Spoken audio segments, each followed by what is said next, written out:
Recently, President Trump reportedly said Oman will behave just like everybody else or we'll have to blow them up. They understand that they'll be fine. Close quote.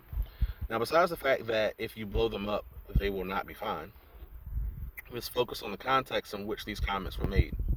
So, shortly after reports that Oman and Iran were discussing the shared control over the Strait of Hormuz, Trump rejected that idea, insisting that the strait is in international waters and that nobody is going to control it. The dispute matters because the Strait of Hormuz is a huge strategic checkpoint for global trade. Approximately one-fifth of all the world's oil passes through this checkpoint and all of the world's natural gas supply. Now, some people might assume that he's saying this to show a posture of strength or confidence or boldness, having a backbone, being assertive. Like, this is just another harmless quote. But the issue here is what happens when government power or a government leader expresses that power through careless words.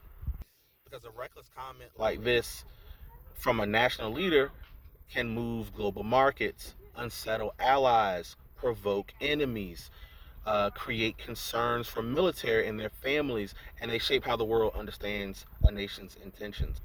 This is why leadership requires more than bravado. This is why leadership requires more than confidence. It requires discipline. Because death and life are in the power of the tongue. And that just means that words are not neutral. They can calm a crisis or intensify one. They can create room for wisdom or push people deeper into fear. And that's not to say that government should be weak or leaders should ignore threats. It doesn't mean that leaders should fail to protect national interests or international waters or trade or their service members. It just means strength and self-control are not enemies. They belong together. A leader can be firm without being reckless. A leader can defend people without speaking carelessly about destroying human lives. And that's the principle. Power must be stewarded, and speech is a part of that stewardship. So when we hear our leaders speak, we shouldn't just follow the loudest voice in the room. We need to figure out where that voice is leading us.